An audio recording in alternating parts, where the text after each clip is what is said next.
Welcome back to Earth Day presentations. Next up is Reverend Dennis and his Ecopsychology presentation. Good morning. My name is Dennis Carpenter, and I'd like you to welcome to this Earth Day event by Circle Sanctuary.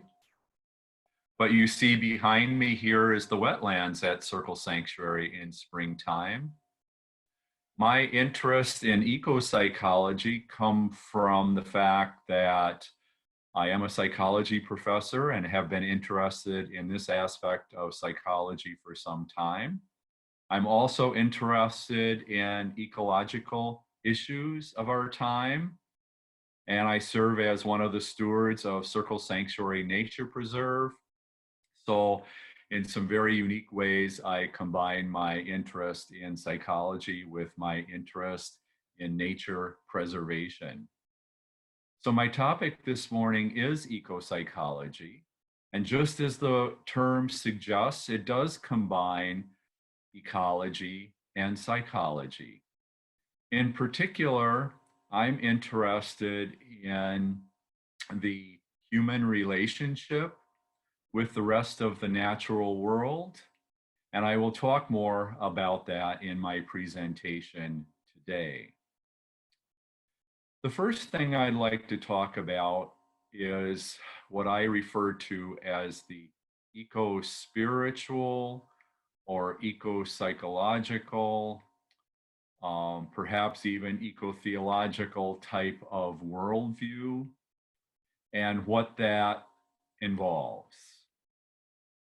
First of all, the theme of interconnectedness. The recognition that we're all an integral part of the natural world.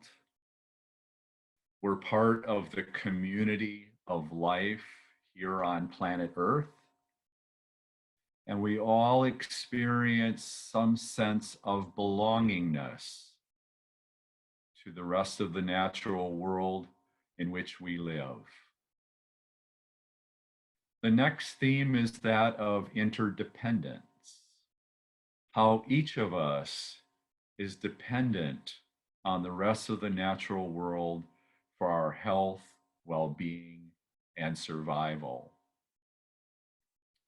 From a spiritual perspective, the next theme is panentheism, which recognizes that the divine is within us, within all of nature, as well as transcendent in terms of some kind of unifying, connecting whole. This eco-spiritual worldview also includes the idea that all aspects of nature are alive and imbued with spiritual energy, commonly referred to as animism and spiritism. Stemming from these kinds of beliefs is the idea that nature has the right to exist in and of itself, independent of the roles that it might play in human survival.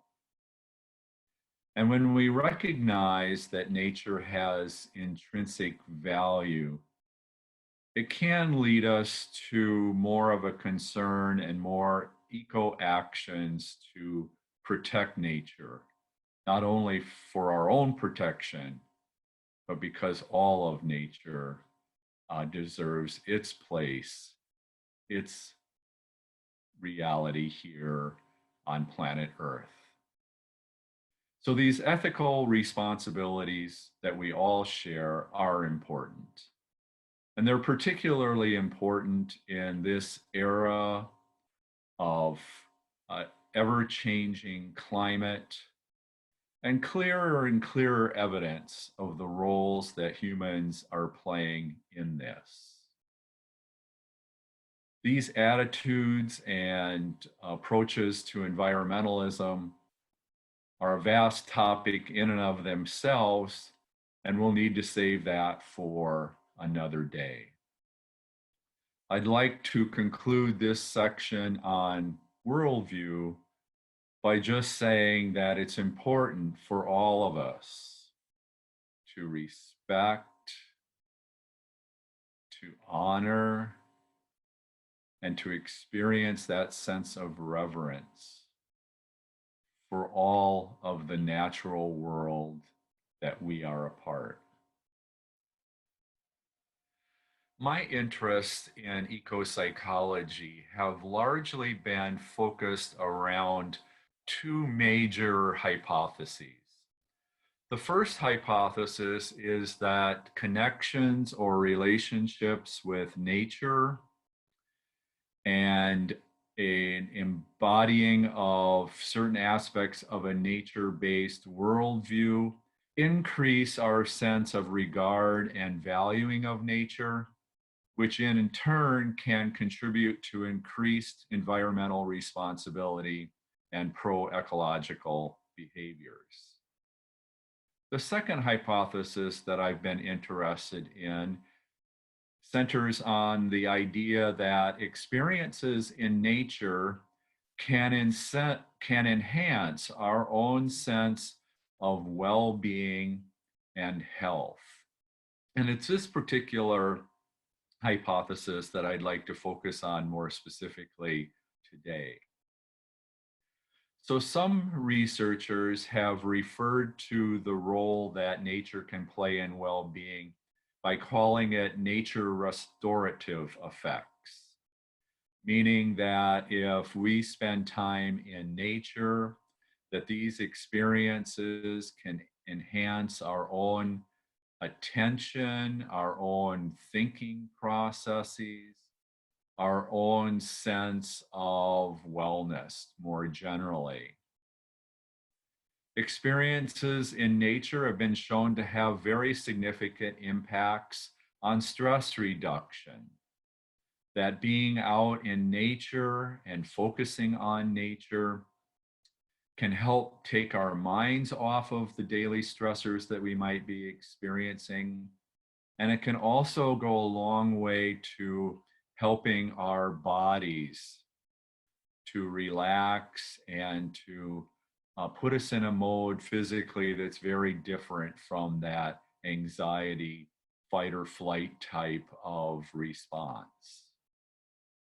So in the rest of my presentation today, I'd like to talk about the role of nature experiences and help you to think about ways that you can experience a greater sense of connectedness with nature and potentially to help improve your overall wellness and day-to-day levels of anxiety. Now, we obviously are living in very challenging times right now. There are countless kinds of stressors associated with the COVID-19 pandemic that we're all experiencing. And they're too numerous to even to begin to enumerate here today. Also, as part of the social isolation that we're all experiencing, we're relying on increasingly on our devices to interact with each other, to communicate, to try to maintain virtual connections with friends, families, coworkers, school, you name it. There's countless ways that we're increasingly relying on our devices. That poses some unique challenges for us because interacting with screens and devices can have its own impacts on our overall sense of focus, attention, clear thinking, and wellness. So we have a need to counter all of this screen time with other types of experience. And there's actually a fairly a robust body of research that's looked at device use and its impact upon our attentional and thinking processes. So, for example, we know that certain attentional and brain circuits and processes are involved in dealing with information that we might be doing related to work or school, that sort of thing. And often these days, the kinds of breaks that people take from that activity involve yet more screen time. So if a break for us is chatting or dialoguing with friends or family using a screen, then we're doing really more of the same and continuing to tax the attentional and cognitive resources that we have available to us. And interestingly, in that research that's been done on this topic, one of the key ways to counter the effects of screen time is to get away from those screens and to go out and spend time in nature. And that's what I'd like to talk about a bit further here today, are those experiences with nature. The types of experiences that we might have available to us. So I think it's safe to say that the best experiences that we might have that maximize the potential to enhance our well being would be direct experiences in nature outside. However, many of us don't have that freedom right now to get outside and to be with nature. So perhaps connecting with the house plants that we might have in our living space. Or perhaps stepping to the door and looking outside, or sitting by a window and looking outside if we have a view of non human created nature by doing so. Pictures of nature. Maybe you have a favorite picture or photos of nature hanging on the wall, and just sitting and spending time with those pictures. In the studies that have been done, even screensavers on our devices with nature scenes have been shown to be effective. However, for the purposes of what I'm talking about here this morning, I'm going to encourage you to get away from those screen experiences as much as possible.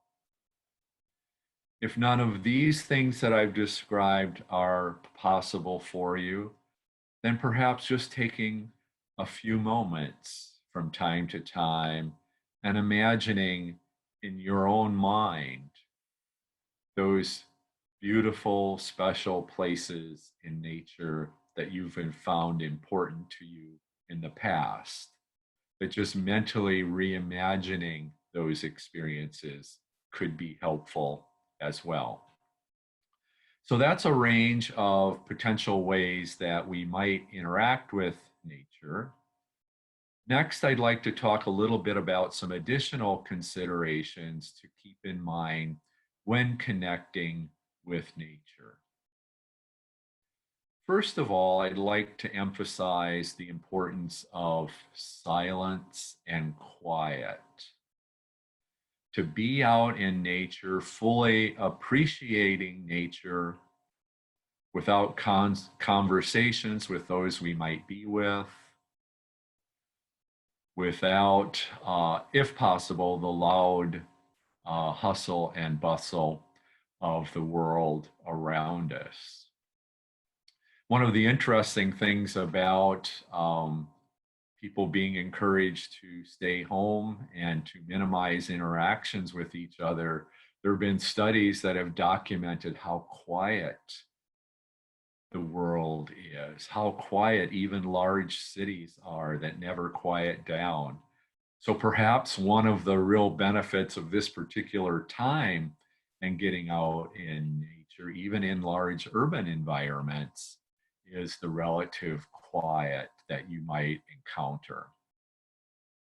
In a general sense, moving forward, it can be helpful to expand the range and frequency of those normal daily activities that bring you into direct contact with the natural world.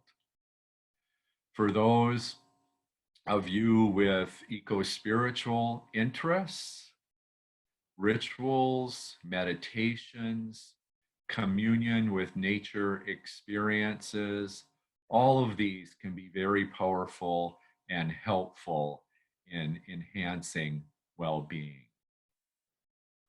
When interacting with nature, try to bring your focus to a real here and now type of experience of nature. Experiencing your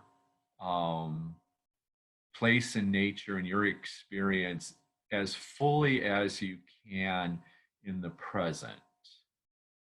Doing what you can to quiet that normal chatter that goes on in our mind, to bring our focus to breath, to the immediate sensory experiences of nature, to experience fully and to appreciate in passive kinds of way the beauty of nature around us, allowing our minds to quiet and to passively appreciate the beauty of nature around us. Now, one caution in this, let's not try to analyze nature. Let's not try to evaluate nature in terms of what might be the most peaceful or non-peaceful or the most beautiful and non-beautiful. We want to quiet our mind and passively appreciate sensorially the beauty and wonder and richness of the natural world around us. When possible, in interacting directly with nature, the following points could be helpful in terms of maximizing the restorative potential of these nature experiences. First of all, try to create experiences where you feel as totally immersed in the natural world as possible, given your unique situation. If feasible, create experiences that provide an escape from your habitual daily activities in some way. So, for example, if I'm sitting working at my computer, just a short walk in the woods, a short walk outside, disengaging from that computer environment that I'm in and what I'm doing, and just getting outside. Right? Some people may find that they need to go to favorite places in nature, places like parks or other types of places when that's possible. Some people, when feasible, even resort to lengthy wilderness experiences as escapes from the day to day life that they've been encountering. Next, focus on aspects of the environment that capture your attention in an effortless kind of way. Again, there's that passive kind of appreciation. So perhaps certain types of nature experiences or certain landscapes or certain settings allow you to focus attention in a more passive and effortless kind of way. And finally, choose places that are appealing to you, places that you like, places that help you appreciate the beauty, the fullness, and the richness of the natural world. In the last part of my presentation today, I would like to guide you on a meditative journey to connect with nature. In this meditation, I'm going to emphasize some of the points that I've talked about today. The first one is that passive, mindful type of appreciation of nature, where we're calming that mental chatter in our mind. That I'm going to have you quiet your mind, focus on the natural world around you, to let that mental chatter go into the background, and to help you focus and appreciate on the wonder of nature in non-judgmental, non-evaluative types of ways. And as I demonstrate in this guided meditation today, you could take those same kinds of principles and use them when in actual nature experiences.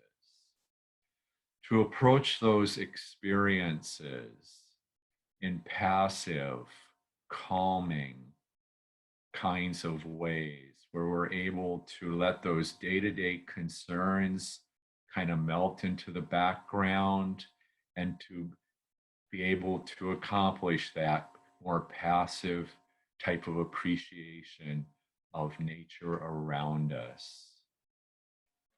So take a couple moments here and get comfortable where you're seated, or perhaps if lying down on the floor on a mat or on a bed or couch is going to be helpful to you, somewhere where you can feel comfortable in the next 5 to 10 minutes.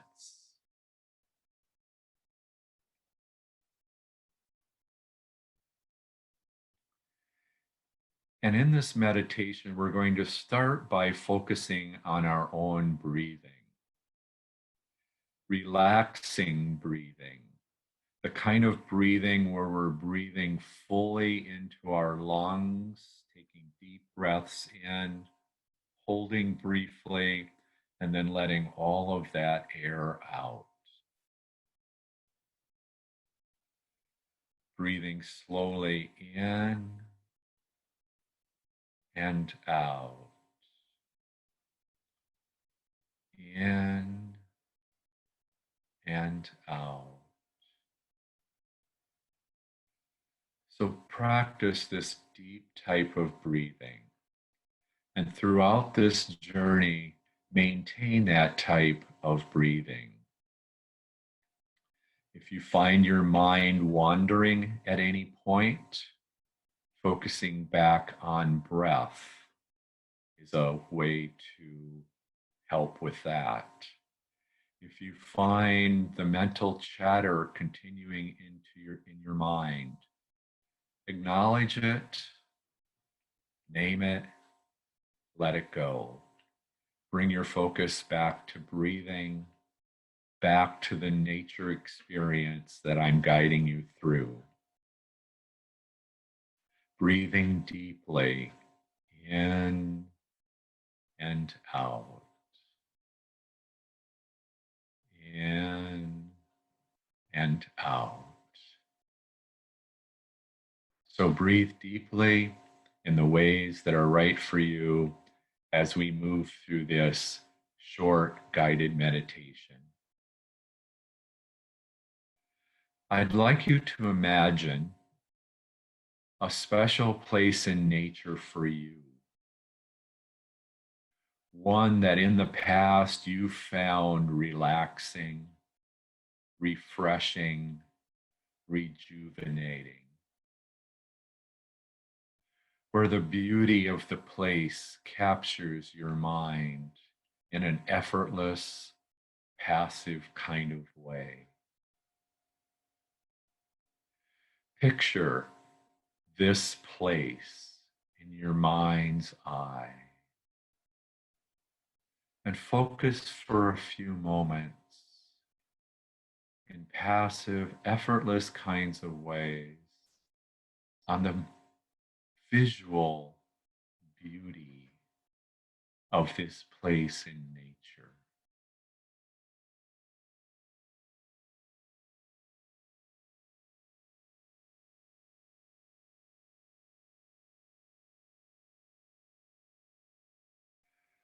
Focus on the sounds that you may hear in this place.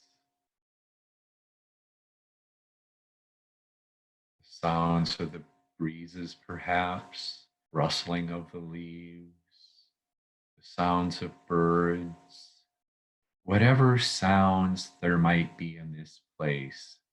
Imagine the sounds. Imagine them in their richness.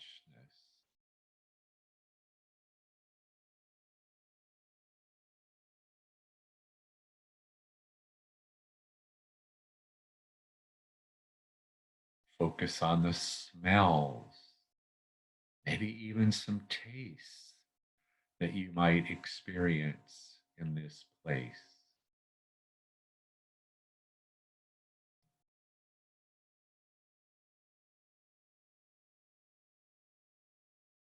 And focus on how your body feels in this place. Feel this place and your experience in it helping you to relax, to be calm, to be able to refresh your mind, to uplift your outlook, this feeling of being relaxed.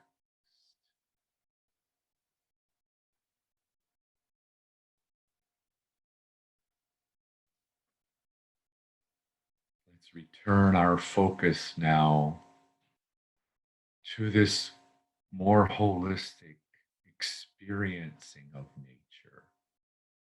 So, in the next few minutes of quiet, appreciate the beauty and the wonder of this place.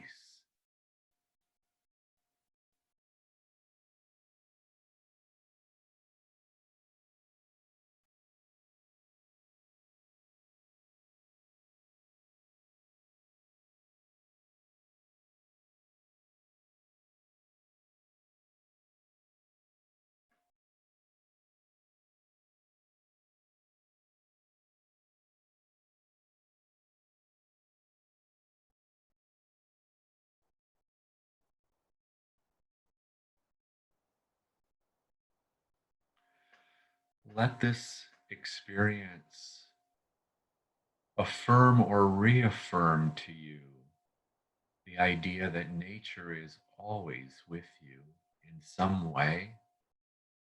It can be with you in your imagination.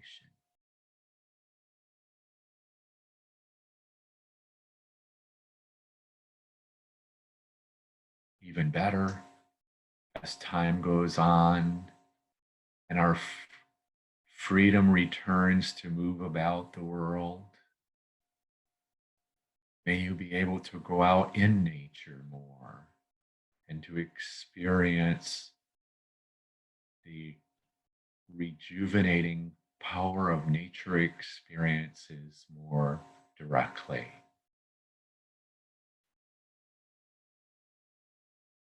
Give thanks now to this special place in nature that you visited in your mind, to all the beautiful places in nature you've been before, and give thanks to the sheer magnitude and beauty and existence of all of the natural world, of which we are all fundamentally an interconnected part.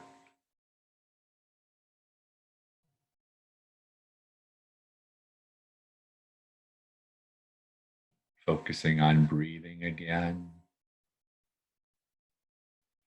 preparing to return back to more fuller conscious attention to this screen that you're viewing, to the image of me talking, to the day-to-day world around you, bringing your focus and attention back to this particular situation, to this particular Earth Day event sponsored by Circle Sanctuary.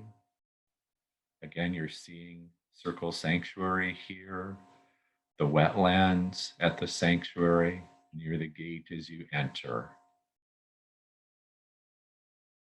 And as time goes on and we move past this pandemic, may all get the opportunity to visit Circle Sanctuary at some point in time. I want to give thanks to everybody who's worked on Circle Sanctuary's behalf to be able to present this Earth Day event to you all in this virtual kind of way. Again, this is an important time, the 50th anniversary of Earth Day. Circle Sanctuary's been honoring Earth Day in various ways for decades.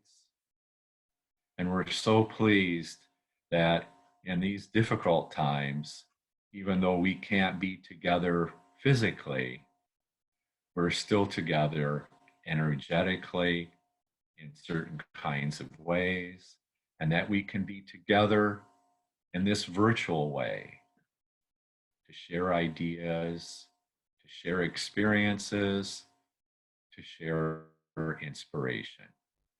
So thank you for attending my ecopsychology presentation today, and thank you for being a part of Circle Sanctuary's first virtual Earth Day event.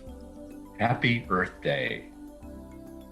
Thank you so much for your presentation, Dennis. Next up is our main rituals, our Circle for Planet Earth with Reverend Selena Fox, and that will be happening at 1:15 p.m. So we'll have a quick 15-minute break, and then we'll all circle back here and do our main ritual.